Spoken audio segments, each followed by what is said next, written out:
ಇದು ನಿಮ್ಮೆಲ್ಲರ ಹಳ್ಳಿ. ರಾಜಕೀಯದ ಮಾತುಗಳನ್ನ ಮಾತಾಡೋಕೆ ಬಹಳ ಆದರ್ಶವಾದ ಹಳ್ಳಿ, ಆದ್ರೆ ವಾಸ್ತವದಲ್ಲಿ ಎಲ್ಲಾ ಸಮಸ್ಯೆಗಳ ತವರೂರು. ಇಲ್ಲಿ ಹರಿಯುವ ಚರಂಡಿಗೆ ಕೊನೆನೇ ಇಲ್ಲ, ಬಡತನಕ್ಕಂತೂ ಏನು ಕೊರತೆ ಇಲ್ಲ. ಅಕ್ಷರ ಕಲಿಸಬೇಕಾದ ಶಾಲೆಗಳು ಯಾರ ಮೇಲೆ ಯಾವಾಗ ಬೀಳಬೇಕು ಅಂತ ಕಾಯ್ತಿದ್ದಾವೆ. ಹೆಣ್ಣು ಮಕ್ಕಳ ಮರ್ಯಾದೆ ಬಯಲು ಶೌಚಾಲಯದ ಗುಂಡಿಗಳಲ್ಲಿ ಹರಾಜಾಗ್ತಿದೆ.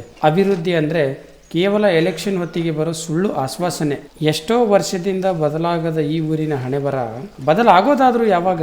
ಎಲ್ಲಾ ಓಣಿ ಒಳಗೂ ದೊಡ್ಡವರು ಅಂತ ಅನ್ನಿಸ್ಕೊಂಡವರು ಆ ಮೆಂಬರ್ ಸರಿ ಇಲ್ಲ, ಈ ಮೆಂಬರ್ ಸರಿ ಇಲ್ಲ, ಅವನ್ ಕೆಲಸ ಮಾಡ್ತಿಲ್ಲ, ಇವನ್ ಕೆಲಸ ಮಾಡ್ತಿಲ್ಲ ಅಂತ ಮಾತಾಡ್ತಿರ್ತಾರೆ. ಆದ್ರೆ ಸರಿಯಾಗಿ ಕೆಲಸ ಮಾಡೋರಾದ್ರೂ ಯಾರು? ಹೆಣ್ಮಕ್ಳು ಸಂಡಾಸ್ಗೆ ಹೋಗಕ ಕತ್ಲಾಗೋವರೆಗೂ ಕಾಯ್ಬೇಕು. ಮತ್ತೆ ಮುಂಜಾನೆ ಬೆಳಗಾಗೋಕ್ಕೂ ಮುಂಚೆ ಎಲ್ಲ ನಿತ್ಯ ಕರ್ಮಗಳನ್ನು ಮುಗಿಸ್ಕೋಬೇಕು. ಇವೇ ನಿಮ್ಮೆಲ್ಲರ ಹಳ್ಳಿಗಳಿಗೆ ಸಿಕ್ಕ ಭಾಗ್ಯ. ಸಹಾಯದ ಹೆಸರಲ್ಲಿ ನಮ್ಮನ್ನೇ ಬಳಕೆ ಮಾಡಿಕೊಳ್ಳುವ ರಾಜಕೀಯದ ನಡುವೆ ಈ ಕೊಳಕು ವ್ಯವಸ್ಥೆಯಿಂದ ನಮ್ಗೆ ಮುಕ್ತಿ ಸಿಗೋದಾದ್ರೂ ಯಾವಾಗ? ಶೌಚಾಲಯ ಇರ್ಲಾರ್ದ ಊರಾಗ ಸಂಸ್ಕೃತಿ ಬಗ್ಗೆ ಭಾಷಣ ಮಾಡ್ತಾರ. ಕೊಳತು ನಾರ್ತಿರೋ ಈ ನಮ್ಮ ಊರಿನ ಚಿತ್ರಣ ಬದಲ್ ಮಾಡೋರಾದ್ರೂ ಯಾರು? ನಾಯಕರು ಬದಲಾಗಕತ್ತಾರ, ಆದ್ರೆ ಓಟ್ ಹಾಕೋ ಜನ ಅಂದ್ರೆ ನಮ್ಮ ಬದುಕು ಮಾತ್ರ ಈ ಚರಂಡಿ ನೀರಿಗಿಂತ ಕಡೆಯಾಗಿದೆ. ಜಾತ್ರೆ ಬಂದಾಗ ನಗು ಮುಖ ಇರೋ ಕಲರ್ ಬ್ಯಾನರ್ ಹಾಕ್ಸ್ಕೊಂತಾರ, ಆದ್ರೆ ಅದ್ರ ಕೆಳಗಿನ ರೋಡ್ ನೋಡಿದ್ರ ಮತ್ತವು ಬ್ಯಾರೆ ಬ್ಯಾರೆ ಕಲರ್ ಜೊತೆಗೆ ವೆರೈಟಿ ವಾಸನೆಯೂ ಫ್ರೀ ಇರುತ್ತೆ. ಪ್ರತಿ 5 ವರ್ಷಕ್ಕೊಮ್ಮೆ ಸೀರೆ ಕೋಳಿ ಬಾಟೂಟದ ಸಲುವಾಗಿ ನಾವೆಲ್ಲ ನಮ್ಮನ್ನ ಮಾರ್ಕೊಳಕತ್ತೀವಿ. ಎಲೆಕ್ಷನ್ ಬಂದಾಗ ಹಂಚುವ ಒಂದು ಸೀರೆ ನಮ್ಮ ಮುಂದಿನ 5 ವರ್ಷದ ಜೀವನಾನೇ ಹಾಳು ಮಾಡಿಬಿಡುತ್ತೆ. ನಾಯಕ ಅಂದ್ರೆ ಹಬ್ಬಕ್ಕೆ ಸೀರೆ ದುಡ್ಡು ಬಾಡೂಟ ಕೊಡೋನಲ್ಲ, ಹಳ್ಳಿಯ ಹಣೆಬರನ ಬದಲಿಸೋನು. ಈ ವ್ಯವಸ್ಥೆಯ ವಿರುದ್ಧ ಯಾರಾದ್ರೂ ಒಬ್ರು ಧ್ವನಿ ಎತ್ತಲೇಬೇಕಿದೆ. ನಮ್ಮ ಊರಿನ ಚಿತ್ರಣ ಬದಲಾಗಬೇಕಾಗಿದೆ. ಇವತ್ತಿಗೂ ನಮ್ಮ ಉತ್ತರ ಕರ್ನಾಟಕದ ಸುಮಾರು ಹಳ್ಳಿಗಳಲ್ಲಿ ನೀರಿನ ವ್ಯವಸ್ಥೆನೇ ಇಲ್ಲ. ಇದ್ದರೂ ಅದನ್ನ ಸರಿಯಾಗಿ ಉಪಯೋಗ ಮಾಡಿಕೊಳ್ಳುವಂತಹ ಅಭ್ಯರ್ಥಿಗಳಿಲ್ಲ. ಇದರಲ್ಲಿ ತೋರಿಸಿರುವಂತಹ ದೃಶ್ಯಗಳು ಅಂದರೆ ನೀರು ತರುವಂತಹ ದೃಶ್ಯಗಳು ಸ್ವತಃ ನಮ್ಮ ಊರು ಹಿರೇಸುಳಿಕೇರಿ ತಾಂಡ ಗ್ರಾಮದ ದೃಶ್ಯಗಳು. ಇಲ್ಲಿ ಸುಮಾರು ವರ್ಷಗಳಿಂದ ನೀರಿನ ವ್ಯವಸ್ಥೆನೇ ಇಲ್ಲ. ನೀರಿದೆ, ಆದರೆ ಅದನ್ನ ಸರಿಯಾಗಿ ಬಳಕೆ ಮಾಡಿಕೊಳ್ಳುವಂತಹ ವಿಧಾನ ಇಲ್ಲ. ಆ ವಿಧಾನನ ಯಾರು ಮಾಡಿಸ್ಬೇಕು? ನಾವು ಮಾಡಕ್ಕಾಗತ್ತಾ? ಅಭ್ಯರ್ಥಿಗಳು ಮಾಡಿಸ್ಬೇಕು. ಇದು ನಮ್ಮ ಒಂದೂರಿನ ಸಮಸ್ಯೆ ಅಲ್ಲ, ಸುಮಾರು ಹಳ್ಳಿಗಳಲ್ಲಿ ಇದೇ ತರದ ಸಮಸ್ಯೆ ಇದೆ.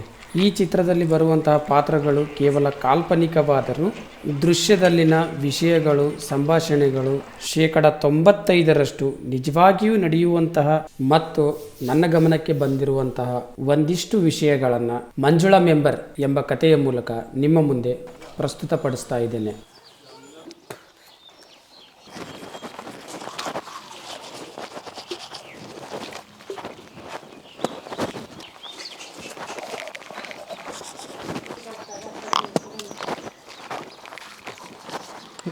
ಇದೇ ನಿಂತ ನೀವು ಏನ್ಲೇ ಎಲ್ಲ ಹೋಗಿರಿ ಬಟ ಮೇಸ್ತ್ರಿ ಬರ್ತಾನಂತ ಅದಕ್ಕೆ ಕಾಯ್ಕೊಂಡು ನಿಂತೀವಿ ನೋಡು. ಮುಂಜಾನೆ 5ಕ್ಕೆ ಎದ್ದೀರಿ ಇನ್ನೂ ಬರವಲ್ಲಮ್ಮ.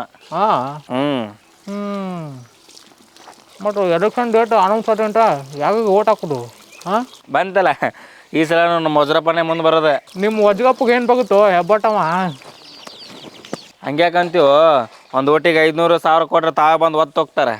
ರೊಕ್ಕ ಇದ್ದೋಗಪ್ಪ, ನೀವು ಹೊಡಿತೇವೆ ಓಟ್ ಗುಮ್ತೇವೆ ಹೆಂಗೆ? ಹೋಗನೇನ ರೊಕ್ಕ ಇದ್ರೂ ಅಷ್ಟೇ, ಇಲ್ಲ ಅಂದ್ರೂ ಅಷ್ಟೇ. ರೊಕ್ಕ ಇದ್ರೆ ಎಲೆಕ್ಷನ್. ಈ ಸಲ ವಜ್ರಪ್ಪನೇ ಬರ್ತಾನೆ. ಹೋಗ.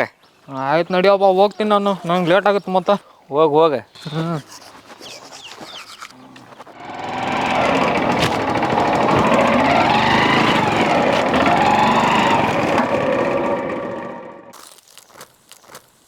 ವಜ್ರಪ್ಪಣ್ಣ, ಅದು ನೀರಿನ ಟ್ಯಾಂಕಿಂದ ಏನು ಮಾಡಿದೆ? ಅದನ್ನು ಮಂದಿ ಊರಾಗ ಭಾಳ ಹೊಡ್ಕನಕತ್ತಾರೆ.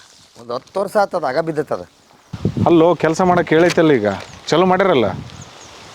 ಯಾಕಂದ್ರೆ ಈಗ ನೀರಿಂದು ಸಮಸ್ಯೆ ಆಗಕತ್ತದ. ಊರು ದೊಡ್ಡದಾತ ಈಗ. ನೋಡಪ್ಪ, ಊರು ದೊಡ್ಡದಾರ ಆಗಲ್ಲ ಸಣ್ಣದಾರ ಆಗಲ್ಲ, ನನಗೆ ಗೊತ್ತಿಲ್ಲ. ಅದಲ್ಲ ನಮಗೆ ಏನು ಬರಬೇಕು, ನಮಗೆ ಬಂದುಬಿಡ್ಬೇಕು. ಹಾಂ, ಈಗ ಹೇಳೈತಿ ಚಲೋ ಮಾಡಿಸೈತಿ ಕೆಲಸ. ಅದು ಅವ ಏನಾರ ಕೊಡೋದು, ನಮ್ಗೆ ಏನಾರ ಕೊಡೋದು ನಿಂದಿರ್ಸಿದ್ನಂದ್ರೆ ನಾವು ಮತ್ತೆ ನಿಂದಿರ್ಸೋದು. ಕೆಲ್ಸಕ್ಕೆ ಸೇರಿ 2 ತಿಂಗಳಾತ್ರಿ. 2ನೇ ತಿಂಗಳ ಪಗಾರ ನಿನ್ನೆನ ಬಂದೈತಿ. ಅದಕ್ಕೆ ನಿಮ್ಗೆಲ್ಲರಿಗೂ ಸ್ವೀಟ್ ಕೊಟ್ಟು ಹೋಗೋಣ ಅಂತ ಬಂದೀನಿ. ಏನೋ ಬೆಸ್ಟ್ ಆಯ್ತಲ್ಲೋ. ಎಷ್ಟು ದಿನ ಆಯ್ತು? ಈಗ 2 ತಿಂಗಳಾಯ್ತು ನೋಡ್ರಿ ಸೇರ್ಕೊಂಡು. ತೋರಿ, ಭಾಳ ಕಷ್ಟಪಡ್ತಿದ್ದಿಲ್ಲ ನಮ್ಮ ಜೊತೆಗಿದ್ದು. ಹೌದ್ರಿ, ಭಾಳ ಖುಷಿ ಆಯ್ತು ನಮಗೆ. ಚೆನ್ನಾಗಿ ಮಾಡಿ ಕೆಲಸ. ಪಗಾರ ಎಷ್ಟು ಅಂದಿಲ್ಲ? ಪಗಾರ ಎಲ್ಲ ಕಟ್ಟಾಗಿ ಒಂದು 16,000 ಬರ್ತೈತ್ರಿ. ತೋರಿ ಸ್ವೀಟ್. 16,000? ಹೌದ್ರಿ. 16,000 ಅದು ಎದಕ್ಕಾಗಿತ್ತು ಕೊಡಿ? 16,000 ಒಂದು 25-30,000 ಆದ್ರೆ ಲೆಕ್ಕಪ್ಪ ಅದ. ಹಾಂ, ಮೊದಲು ವಜ್ರಪ್ಪನ ಅಂತ ಕೆಲಸ ಮಾಡ್ಕೊಂತ ಇದ್ದಲ್ಲ, ಹಂಗಿರೋದ ಬೇಷ್. ಅಲ್ಲ 16,000 ಎದಕ್ಕಾಗತ್ತೆ ಕೊಡಿ? ಅದು ಹಿಂಗೆ ಕಾಲದಾಗ ಬಿಟ್ಬಿಡ ಕೆಲಸ ಅದನ್ನ. ಕೇಳಿ ವಜ್ರಪ್ಪನ ಬಗ್ಗೆ ಈ ಸಲ ಭಾಳ ಒಲವೈತೆ ಊರಾಗ ರಾಮ ಹಿಂಗೆ ಗೊತ್ತಿಲ್ಲ ಮಾಹಿತಿ ಐತಿಲ್ಲ ನಿನಗೆ ನಾ ಕೆಲಸ ಬಿಟ್ಬಿಡ ಸುಮ್ಮನೆ ಇಲ್ಲೇ ವಜ್ರಪ್ಪನ ಮನೆಗೆ ಹೊಲ ಮನೆ ಕೆಲಸ ಮಾಡ್ಕೊಂಡು ತಿದ್ದುಬಿಡ ಮೊದಲು ಇದ್ದೆಲ್ಲ ಹಂಗತಿ ಇರ್ಲಿ ಬಿಡು ಮರಿಸ್ವಾಮಿ ನಮ್ಮ ಹುಡುಗ ಇಂಪ್ರೂವ್ಮೆಂಟ್ ಆಗಲಿ. ಸುಮ್ಮನೆ ಇಲ್ಲ ಎಲ್ಲ ಆಗಲ್ಲ ಇಲ್ಲಿ ನಮ್ಮಿಂದ ಅಡ್ಡಾಡಿ ಮಾಡ್ಕೊಂತ ಹೋಗು. ಕಾಂಟ್ರಾಕ್ಟ್ರ್ ಇನ್ನು ಕಾಲದಾಗ ಎಂತಿಂತಾರೆ ಹೆಂಗಾಗ್ಯಾರ ಅಣ್ಣನಿಂದಿದ್ರೆ ಬೇಕಾದಕ್ಕಿವಿ ಗೊತ್ತಾ. ಆಮೇಲೆ ಕೇಳಿಲ್ಲ ಅಣ್ಣಂದು ಈ ಸಲ ಭಾಳ ಹೆಸರಾಯ್ತು ಊರಾಗ.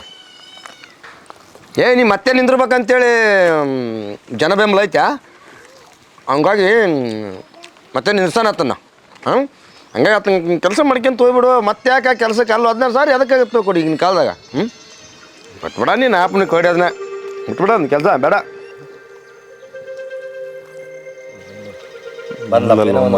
ಕಾಲಾಗ ಸಾಕಾಗ್ಬಿಡತ್ತೆ ಮರಿಸ್ವಾಮಿ ನಾನು. ನೋಡೋ ಮಂಜುಳ, ಒಳ್ಳೆ ಮುಳ ಮನೆ ಬಂದು ನಿಂದ್ರಬೇಡ. ಒಂದು ಗಟ್ರ ಕ್ಲೀನ್ ಮಾಡ್ಬೇಕಾದ್ರೆ ಹೆಂಗೆ ಏನು ಪ್ರೊಸೆಸ್ ಐತಿ ಅಂತ ಗೊತ್ತೈತೆ ನಿನಗೆ? ನೀನು ಹೇಳಿದಷ್ಟು ಸುಲಭ ಯಾವುದೂ ಇಲ್ಲ ಕೆಲಸ. ಬಂದುಬಿಡ್ತಾಳಿಲ್ಲ. ಮರಿಸ್ವಾಮಿ ಹೇಳಕ್ಕಿಗೆ ಮಂಜುಳ ಅದು ಹೆಂಗಿರ್ತದೆ ಗೊತ್ತಾನ, ಇಲ್ಲಿ ಪಂಚಾಯತಿ ಒಳಗೆ ಆ್ಯಕ್ಷನ್ ಪ್ಲಾನ್ ಮಾಡ್ಬೇಕು ಮೊದಲು, ಆಮೇಲೆ ತಾಲೂಕ್ ಪಂಚಾಯತಿ ಕಳಿಸ್ಬೇಕು, ಆಮೇಲೆ ಜಿಲ್ಲಾ ಪಂಚಾಯತಿಗಾಗಿ ಅಪ್ರೂವಲ್ ಆಗಿ ಬರ್ಬೇಕು. ಅಲ್ಲಿ ಏನೇನು ಪರ್ಸೆಂಟೇಜ್ ಅದೆಲ್ಲ ಮುಟ್ಟಿಸ್ಬೇಕು. ಎಲ್ಲರೂ ಸಮಸ್ಯೆ ಅದಾವು. ಅಲ್ಲ ಮರಿಸ್ವಾಮಿ, ಅಲ್ಲಿ ಎಲ್ಲ ಅಪ್ರೂವಲ್ ಆಗೈತಿ. ಇಲ್ಲಿ ನಮ್ಮ ಪಂಚಾಯತಿ ಮೆಂಬರ್ ಒಪ್ಪುವಲ್ರ, ಬರೇ ನೀನ ಕೆಲಸ ಮಾಡ್ಕೊಂತಿ ಅಂತಾರ. ನಮ್ಮೂರಿಗೆ ಕೊಡು ನಿಮ್ಮೂರಿಗೆ ಕೊಡು, ಅಲ್ಲಿ ನಮ್ಮೂರಾಗ ಕೆಲಸ ಇಟ್ಟಿಲ್ಲ ಇವ್ರ ಕೆಲಸ ಇಟ್ಟಿಲ್ಲ ಅಂತೇಳಿ ದೊಡ್ಡ ರಗಳದವು. ಮತ್ತು ಅದ್ರಾಗ ಬೇರೆ ಈ ಪಾರ್ಟಿ ಬೇರೆ, ನಮ್ದು ಆ ಪಾರ್ಟಿ ಈ ಪಾರ್ಟಿ ಅಂತೇಳಿ ಸಮಸ್ಯೆ ಅದಾವಮ್ಮ. ಈಗೀಗೇನು ಗೊತ್ತಾಗತ್ತೆ, ಬಂದ್ಬಿಟ್ಲಿ ಇಲ್ಲಿ ಹೆಂಗ ಗಟ್ರ ಕ್ಲೀನ್ ಮಾಡ್ರಿ, ನೀರು ಬಿಡ್ರಿ ಅಂತೇಳಿ. ನೀ ಆ ಕೆಲಸ ಮಾಡಿ ಈ ಕೆಲಸ ಮಾಡಂತ ಸರಳ ಇಲ್ಲದ. ಅಪ್ರೂವಲ್ ಆಗಿ ಬಂದ್ರು ಇಲ್ಲಿ ಮತ್ತೆ ಇಲ್ಲಿ ಮೀಟಿಂಗ್ನಾಗ ಇಟ್ಕೊಂಡು ಮೆಂಬರ್ ನನಗೆ ಆ ಕೆಲಸ ಕೊಡು ಈ ಕೆಲಸ ಕೊಡು ಅಂತೇಳಿ ದೊಡ್ಡ ರಗಳೆ ಅದಾವು. ಆ ನೀರಿನ ಬಿಲ್ಲು ಇನ್ನೂ ಆಗಿಲ್ಲ, ಕೈಲಿ ಖರ್ಚು ಮಾಡ್ಯ ನಮ್ಮ ಅಣ್ಣ ಕೈಲೇ ಇಷ್ಟ ಅಂತ ಇರ್ತಾ. ಇಷ್ಟರೊಳಗಿದ್ರ ಇಲ್ಲೇ ಮಾಡ್ಬೋದು, ಇಲ್ಲಾಂದ್ರೆ ಮ್ಯಾಲೆ ಮತ್ತೆ ಟೆಂಡ್ರ್ ಕರಿಬೇಕು. ಎಲ್ಲ ರಗಳಿದಾವು. ನಿಮ್ಗೇನು ಗೊತ್ತಾಗತ್ತಾ ಹೆಣ್ಮಕ್ಳಿಗೆ? ನೀ ಹೇಳಿದ ಕೆಲಸ ನಾವು ಇಟ್ಟಿವಿ ಮೀಟಿಂಗಲ್ಲಿ. ಮೀಟಿಂಗ್ನಾಗ ಎಲ್ಲ ಮೆಂಬರು ಒಪ್ಪಬೇಕು. ನಾನು ಒಬ್ಬತ್ತು ಹೋಗಿ ಇದನ್ನು ಮಾಡ್ರಿ ಅಂದ ತಕ್ಷಣ ಯಾರು ಒಪ್ಪಿಗೆ ಕೊಡಂಗಿಲ್ಲ. ಅವ್ರಿಗೆಲ್ಲ ಕೊಡ್ಬೇಕು. PDO ಕೊಡ್ಬೇಕು, ಮೆಂಬರಿಗೆ ಕೊಡ್ಬೇಕು, ಅಧ್ಯಕ್ಷರ ಪರ್ಸೆಂಟೇಜ್ ಕೊಡ್ಬೇಕು. ಅದನ್ನೆಲ್ಲ ಯಾರು ಕೊಡ್ತಾರೆ? ಜಿಲ್ಲಾ ಪಂಚಾಯತಿಗೆ ಅಪ್ರೂವಲ್ ಆಗ್ಬೇಕಲ್ಲ ಅಣ್ಣದ.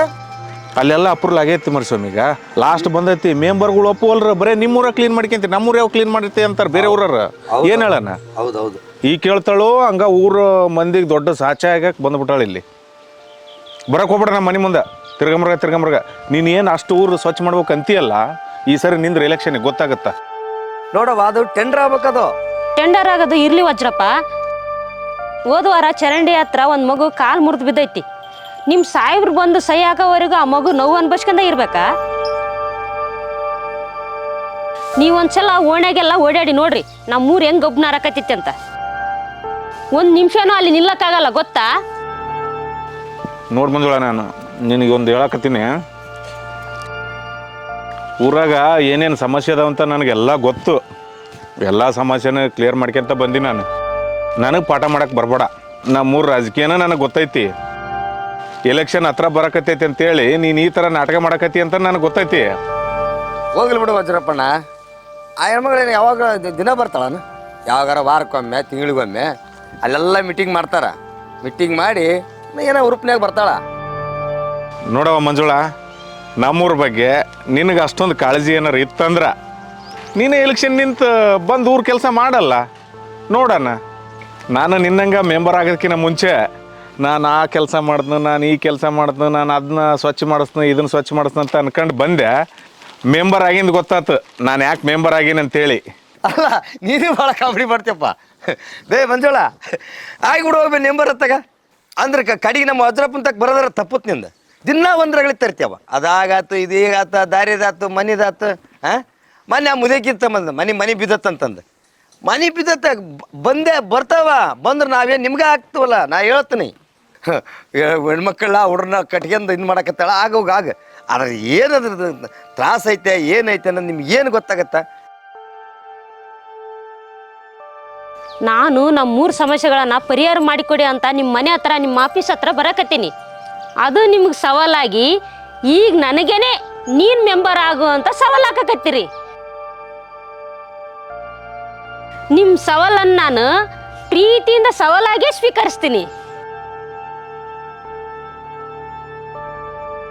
ಒಬ್ಬ ಹೆಣ್ಮಗಳಾಗಿ ಊರಾಗಿನ ನೊಂದು ಮಹಿಳೆಯರ ಪರವಾಗಿ ನಮ್ಮ ಊರ್ ಜನರ ಹಿತಕ್ಕಾಗಿ ನಾನು ಒಳ್ಳೇದನ್ನ ಕೇಳ್ಕೊಂಡು ಬಂದಾಗ ಒಂದು ಕೆಲಸನೂ ಮಾಡಿಕೊಡ್ಲಿಲ್ಲ. ಈ ಸಲ ನೀನೇ ನಿನ್ನ ಬಾಯಿಂದ ನನಗೆ ಮೆಂಬರ್ ಆಗಂತ ಹೇಳಕತ್ತಿ.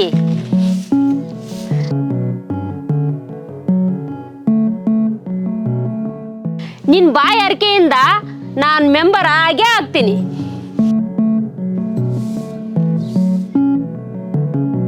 ಮೆಂಬರ್ ಆಗಿ ಬಂದು ನಮ್ಮೂರು ಜನರ ಕಷ್ಟಗಳನ್ನು ಪರಿಹಾರ ಮಾಡೇ ಮಾಡಿಸ್ತೀನಿ. ನಮಸ್ಕಾರ, ನಾನು ಅವಿನಾಶ್ ಚವಾಣ್. ಇಷ್ಟೊತ್ತು ನೀವೇನು ಈ ಎಪಿಸೋಡ್ ನೋಡಿದ್ರಲ್ಲ, ಮಂಜುಳಾ ಮೆಂಬರ್ ನಿರ್ದೇಶನ ಮಾಡಿರೋದು ನಾನೇ. ಇನ್ನೂ ಒಂದಿಷ್ಟು ಎಪಿಸೋಡ್ಗಳು ಬರ್ತವೆ. ಸುಮಾರು ಒಂದು 2 ತಿಂಗಳವರೆಗೂ ಕಂಟಿನ್ಯೂಸ್ ಆಗಿ ಪ್ರತಿ ವಾರ ಎಪಿಸೋಡ್ಸ್ ಬರುತ್ತೆ. ಇಷ್ಟು ದಿನ ನಾವು ಯಾವುದೇ ರೀತಿಯಾದ ವಿಡಿಯೋಗಳನ್ನು, ಶಾರ್ಟ್ ಫಿಲಮ್ಗಳನ್ನಾಗಲಿ ಸೀರೀಸನ್ನಾಗಲಿ ಯಾವುದೂ ಸಹ ಬಿಟ್ಟಿರಲಿಲ್ಲ. ಕಾರಣ ಈ ಮಂಜುಳಾ ಮೆಂಬರ್ ಒಂದು ಎಪಿಸೋಡನ್ನು ನಾವು ಶೂಟಿಂಗ್ ಮಾಡ್ತಾ ಇದ್ವಿ. ಸೊ ಆ ಪ್ರೊಸೆಸ್ಸಲ್ಲಿ ನಾವು ಯಾವುದೇ ಥರದ ಅಪ್ಡೇಟ್ಸ್ ಇರಲಿಲ್ಲ. ಆ್ಯಸ್ ಇಟ್ ಈಸ್ ಕಾಮಿಡಿ ವೀಡಿಯೋಸ್ಗಳಂತೂ ಅವುಗಳ ಪಾಡಿಗೆ ಅವು ಬರ್ತಾ ಇರ್ತವೆ. ಸೊ ಇದೇ ರೀತಿ ಇನ್ನು ಇದಕ್ಕಿಂತ ಅದ್ಭುತ ಅಂದರೆ ಫಸ್ಟ್ನೇ ಎಪಿಸೋಡಲ್ಲಿ ನಾವು ಊರಲ್ಲಿರೋ ಸಮಸ್ಯೆಗಳನ್ನು ಬ್ಯಾಕ್ಗ್ರೌಂಡ್ ವಾಯ್ಸ್ ಮುಖಾಂತರ ತೋರಿಸಿದ್ದೀವಿ. ಸೊ ಇನ್ನಷ್ಟು ಸಮಸ್ಯೆಗಳನ್ನು ನ್ಯಾಚುರಾಲಿಟಿ, ಆಮೇಲೆ ನಾನು ಮೊದಲೇ ಈ ಸಿನಿಮಾ ಸ್ಟಾರ್ಟ್ ಆಗುವಾಗ ಹೇಳಿದ್ದೆ 95% ಸೊ ರಿಯಾಲಿಟಿ ಇರೋವಂಥದ್ದನ್ನೇ ನಾವು ಮಾಡಿರೋದು ಅಂತ. 100% ಎಫರ್ಟ್ ಹಾಕೋಕ್ಕೆ ನಾವು ಇದರಲ್ಲಿ ನಮ್ಮಿಂದ ಎಷ್ಟು ಸಾಧ್ಯನೋ ಅಷ್ಟನ್ನು ಎಫರ್ಟ್ ಹಾಕೋಕ್ಕೆ ನಾವು ಟ್ರೈ ಮಾಡಿದ್ದೀವಿ. ಸೊ ನಮ್ಮ ಕಲಾವಿದರು ಸಹ ಅಷ್ಟು ಚೆನ್ನಾಗಿ ಮಾಡಿದ್ದಾರೆ. ಆಮೇಲೆ ಬರ್ತಾ ಬರ್ತಾ ಬರ್ತಾ ಒಂದಿಷ್ಟು ಎಪಿಸೋಡ್ಗಳು ನಿಮಗೆ ನೋಡೋರಿಗೆ ರಿಪೀಟ್ ಅನಿಸಿದ್ರೂ ಕೂಡ ಅವು ನಾವು ವಾಸ್ತವತೆಯನ್ನು ತೋರಿಸಲೇಬೇಕಾಗಿದೆ. ಸೊ ಹಂಗಾಗಿ ಒಂದಿಷ್ಟು ದೃಶ್ಯಗಳು ಅಥವಾ ಒಂದಿಷ್ಟು ಡೈಲಾಗ್ಗಳು ನಿಮಗೆ ರಿಪೀಟ್ ಅಂತ ಅನ್ನಿಸ್ಬೋದು. ಆದರೆ ಅನಿವಾರ್ಯವಾಗಿ ಅದನ್ನು ಇಂಥ ಟೈಮಲ್ಲೇ ಅದನ್ನು ಹೇಳಬೇಕಾಗಿರೋದ್ರಿಂದ ಮಾಡಿದ್ದೀವಿ. ಇನ್ನು ಮುಂದೆ ಪ್ರತಿ ವಾರ ಎಪಿಸೋಡ್ಗಳು ಬರ್ತಾ ಇರುತ್ತೆ. ಸೊ ನೆಕ್ಸ್ಟ್ ಎಪಿಸೋಡ್ ಮಂಗಳವಾರ ಬೆಳಗ್ಗೆ 7 ಗಂಟೆಗೆ ಬರುತ್ತೆ. ನಮ್ಮ ಇಷ್ಟು ವರ್ಷದ ಜರ್ನಿ ಮತ್ತು ಇಷ್ಟು ವಿಡಿಯೋಗಳಿಗೆ ಯಾವ ರೀತಿ ನಿಮ್ಮ ಸಪೋರ್ಟ್ ಇತ್ತೋ ಅದೇ ರೀತಿ ಈ ವಿಡಿಯೋಗೂ ನೀವು ಹೆಚ್ಚಿನ ರೀತಿಯಲ್ಲಿ ಸಪೋರ್ಟ್ ಮಾಡಬೇಕು. ಯಾಕಂತಂದರೆ ಇದು ನಾವು ಮಾಡಿರೋದು ಬರೀ ಮನೋರಂಜನೆಗೋಸ್ಕರ ಅಲ್ಲ, ಒಂದು ಜಾಗೃತಿಗೋಸ್ಕರ. ಆಮೇಲೆ ನಾನು ಸ್ಟಾರ್ಟಿಂಗಲ್ಲಿ ಹೇಳಿದಾಗೆ ನಮ್ಮೂರಲ್ಲೂ ಸಹ ಇಂತಹ ಸುಮಾರಷ್ಟು ಸಮಸ್ಯೆಗಳಿದೆ. ಬರೀ ನೀರಿಂದು ಒಂದೇ ಅಂತಲ್ಲ, ಸುಮಾರು ಸಮಸ್ಯೆಗಳು, ಶಾಲೆ ಇರ್ಬೋದು ಅಥವಾ ಚರಂಡಿ ವ್ಯವಸ್ಥೆ ಇರ್ಬೋದು. ನೀರಿಂದಂತೂ ಅದನ್ನು ಹೇಳೋ ಹಾಗೇ ಇಲ್ಲ, ಅಷ್ಟೊಂದು ಸಮಸ್ಯೆ. ದಿನ ಬೆಳಗಾದರೆ ನೀರಿನ ಸಮಸ್ಯೆ, ಹೆಣ್ಮಕ್ಳು ಇರೋದೇ ನೀರನ್ನು ತರೋದಕ್ಕೆ ಅನ್ನೋ ಥರ ಆಗಿದೆ ನಮ್ಮ ಊರಲ್ಲಿ. ಸೊ ಹಾಗಾಗಿ ಸುಮಾರು ವಾಸ್ತವತೆಯನ್ನು ಮತ್ತು ಈ ಮೆಂಬರ್ಗಳು ಅಧಿಕಾರಾವಧಿಯಲ್ಲಿ ಮಾಡೋದಕ್ಕೂ ಮತ್ತು ಇನ್ನೂ ಮತ್ತೆ ಈಗ ಎಲೆಕ್ಷನ್ ಬಂದಾಗ ಯಾವ್ಯಾವ ರೀತಿ ಜನರ ಹತ್ರ ಗೇಮ್ ಆಡಬೇಕು ಅನ್ನೋದೆಲ್ಲನೂ ನಮ್ಮಿಂದ ಸಾಧ್ಯ ಆದಷ್ಟು. ಸೊ ಶೂಟಿಂಗ್ ಎಲ್ಲ ಕಂಪ್ಲೀಟ್ ಆಗಿದೆ ಆಲ್ಮೋಸ್ಟು. ಆ ಕ್ಲೈಮ್ಯಾಕ್ಸ್ ಮಾತ್ರ ಬ್ಯಾಲೆನ್ಸ್ ಇದೆ. ಸೊ ನಿಮ್ಮ ಸಪೋರ್ಟ್ ಇದೇ ರೀತಿ ಇರಲಿ. ಸೊ ಈ ಎಪಿಸೋಡ್ಗಳೆಲ್ಲನೂ ನೋಡಿಕೊಂಡು ನಾವು ಆ ಕ್ಲೈಮ್ಯಾಕ್ಸನ್ನು ಯಾವ ರೀತಿ ಮಾಡಬೇಕು ಅನ್ನೋದನ್ನು ಕೂಡ ಪ್ಲ್ಯಾನ್ ಇದೆ. ಜೊತೆಗೆ ಇದರ ಮಧ್ಯದಲ್ಲಿ ಯಾವುದಾದ್ರೂ ಘಟನೆಗಳು ನಿಮ್ಮೂರಲ್ಲಿ ನಡೆದಿರೋವಂಥದ್ದನ್ನು ನಮಗೆ ತಿಳಿಸಿದರೆ ಸೊ ನಾವು ಅದನ್ನು ಸಹ ನಾವು ಇಲ್ಲಿ ತೋರಿಸೋದಕ್ಕೆ ಟ್ರೈ ಮಾಡ್ತೀವಿ. ಆಲ್ಮೋಸ್ಟ್ ಆಲ್ ನಾವು ಎಲ್ಲನೂ ಮಾಡಿದ್ದೀವಿ. ಆದರೂ ಸಹ ನಮ್ಗೆ ತಿಳಿದೇ ಇರೋವಂಥದ್ದು, ಗೊತ್ತಿಲ್ಲದೆ ಇರೋವಂಥದ್ದು ಯಾವುದಾದ್ರೂ ಸಮಸ್ಯೆಗಳಿದ್ದರೆ ಹೇಳ್ರಿ. ವಿಡಿಯೋಗಳಲ್ಲಿ ನಮ್ಮ ಕಲಾವಿದರು ಏನಾದರೂ ತಪ್ಪು ಮಾಡಿದರೆ ದಯವಿಟ್ಟು ಕ್ಷಮೆ ಇರಲಿ. ಇನ್ನೂ ಅದ್ಭುತವಾದಂಥ ಎಪಿಸೋಡ್ಗಳು ಮತ್ತು ಇನ್ನೂ ಹೆಚ್ಚು ಆ ಕ್ಯೂರಿಯಾಸಿಟಿ ಹುಟ್ಟಿಸುವಂಥ ಡೈಲಾಗ್ಗಳು, ಆಮೇಲೆ ಇದರಲ್ಲಿ ಬರುವಂಥ ಸೀರೀಸ್ಗಳಲ್ಲಿ ತುಂಬ ಸ್ಟ್ರಾಂಗ್ ಆಗಿರುವಂಥ ಡೈಲಾಗ್ಗಳಿದೆ. ಈಗ ನೆಕ್ಸ್ಟ್ ಬರುವಂಥ ಮತ್ತು ಈಗ ನಿಲ್ಲುವಂಥ ಹಳೆ ಮೆಂಬರ್ಗಳಾಗಲಿ ಅಥವಾ ಹೊಸಬರಾಗಲಿ ಜನರ ಹತ್ರ ಹೋಗಿ ಓಟ್ ಕೇಳಬೇಕಂದ್ರೂ ಸಹ ಈ ಡೈಲಾಗ್ಗಳು ಅವರಿಗೆ ನೆನಪಾಗುತ್ತೆ. ಓಟ್ ಕೇಳೋಕ್ಕೂ ಭಯ ಪಡುತ್ತಾರೆ. ಸೊ ಆ ಥರದ್ದೆಲ್ಲ ಡೈಲಾಗ್ಗಳಿದೆ. ಸೊ ಇಲ್ಲಿ ನಿಯತ್ತಾಗಿರೋರು ಯಾವುದೇ ಕಾರಣಕ್ಕೂ ಭಯ ಪಡಬೇಕಾಗಿಲ್ಲ. ಸೊ ಇಲ್ಲಿ ಹಳಬರಾಗಲಿ ಅಥವಾ ಮೋಸ ಮಾಡೋರಾಗಲಿ ಈ ವಿಡಿಯೋನ ನೋಡಿ ಅಥವಾ ಸಂಭಾಷಣೆನ ನೋಡಿ ಈ ಪ್ರತಿಯೊಬ್ಬರು ನಾವು ಯಾವುದೇ ವಿಡಿಯೋಗಳಲ್ಲಿ ಜನರಿಗೆ ಶೇರ್ ಮಾಡಿರಿ ನೋಡ್ರಿ ಅಂತೆಲ್ಲ ನಾವು ಜಾಸ್ತಿ ಫೋರ್ಸ್ ಮಾಡಲ್ಲ. ಬಟ್ ಈ ವಿಡಿಯೋನ ನೀವು 4 ಜನರಿಗೆ ತಿಳಿಸಲೇಬೇಕು. ಸೊ ನಾವು ಕಂಟೆಂಟ್ ಕ್ರಿಯೇಟರ್ಸ್ ಆಗಿರೋದ್ರಿಂದ ಜನರಿಗೆ ಮನೋರಂಜನೆ ಜೊತೆಗೆ ಸಂದೇಶನೂ ಕೊಡಬೇಕು. ಪ್ರತಿಯೊಂದು ಶಾರ್ಟ್ ಫಿಲಮ್ಗಳಲ್ಲಿ ನಾವು ಸಂದೇಶನ ಕೊಡೋಕ್ಕಾಗಲ್ಲ. ಬಟ್ ಈ ಒಂದು ಇದರಲ್ಲಿ ನಾವು ಸಂದೇಶ ಕೊಡೋದು ಅಂತ ಮಾಡೋಕ್ಕೆ ಹೋಗಿಲ್ಲ. ಬಟ್ ಇಲ್ಲಿ ಏನಂತಂದರೆ ಇರೋದನ್ನು ಇದ್ದಿದ್ದ ಹಾಗೆ ನಾವು ತೋರಿಸಿದ್ದೀವಿ. ಸೊ ಎಂಥವ್ರನ್ನ ಆಯ್ಕೆ ಮಾಡಬೇಕು, ಎಂಥವ್ರನ್ನ ಆಯ್ಕೆ ಮಾಡಬಾರ್ದು ಅನ್ನೋದು ನಿಮಗೆ ಬಿಟ್ಟಿದ್ದು. ನೆಕ್ಸ್ಟ್ ಎಪಿಸೋಡ್ ಮಂಗಳವಾರ ಬೆಳಗ್ಗೆ 7:15ಕ್ಕೆ ಬರುತ್ತೆ. ಸೊ ಇದೇ ರೀತಿ ನಮ್ಮ ಎಲ್ಲ ಕಲಾವಿದರಿಗೂ ಮತ್ತು ಎಲ್ಲ ಕ್ರಿಯೇಟರ್ಸ್ಗೂ ಎಲ್ರಿಗೂ ಸಪೋರ್ಟ್ ಮಾಡಿ ಅಂತ ಹೇಳ್ತಾ ಸೊ ಇಲ್ಲಿಗೆ ಎಲ್ರಿಗೂ ಧನ್ಯವಾದಗಳು. ಹಾಗೆ ಮರಿಬೇಡ್ರಿ, ನಿಮ್ಮ ಊರಲ್ಲಿ ಯಾವುದಾದ್ರೂ ಸಮಸ್ಯೆಗಳಿದ್ರೆ ಅಥವಾ ನಿಮಗೆ ಗೊತ್ತಿರುವಂಥ ಯಾವುದಾದ್ರೂ ಘಟನೆಗಳಿದ್ರೆ ಅದನ್ನು ನಮ್ಮ ಕಮೆಂಟ್ ಮುಖಾಂತರ ತಿಳಿಸ್ರಿ. ಸೊ ಅದನ್ನು ಕೂಡ ನಾವು ನೆಕ್ಸ್ಟ್ ಎಪಿಸೋಡಲ್ಲಿ ಮಾಡೋದಕ್ಕೆ ಟ್ರೈ ಮಾಡ್ತೀವಿ. ಆಲ್ಮೋಸ್ಟ್ ನಾನು ಮೊದಲೇ ಹೇಳ್ದಂಗೆ ಆಲ್ಮೋಸ್ಟ್ ನಮ್ಮ ಶೂಟಿಂಗ್ ಎಲ್ಲ ಕಂಪ್ಲೀಟ್ ಆಗಿದೆ. ಸೊ ಇನ್ನು ಕ್ಲೈಮ್ಯಾಕ್ಸ್ ಮಾತ್ರ ಬ್ಯಾಲೆನ್ಸ್ ಇರೋದು. ಮಧ್ಯದಲ್ಲಿ ಏನಾದರೂ ಸೇರಿಸಬೇಕು ಅಂತಂದರೆ ಈ ಥರ ನೀವು ಕಾಮೆಂಟ್ ಮುಖಾಂತರ ಏನಾದರೂ ತಿಳಿಸಿದರೆ ಆ ಥರದನ್ನು ನಾವು ಖಂಡಿತ ಸೇರಿಸ್ತೀವಿ. ಸೊ ಎಲ್ರಿಗೂ ಮತ್ತೊಮ್ಮೆ ನಮಸ್ಕಾರ.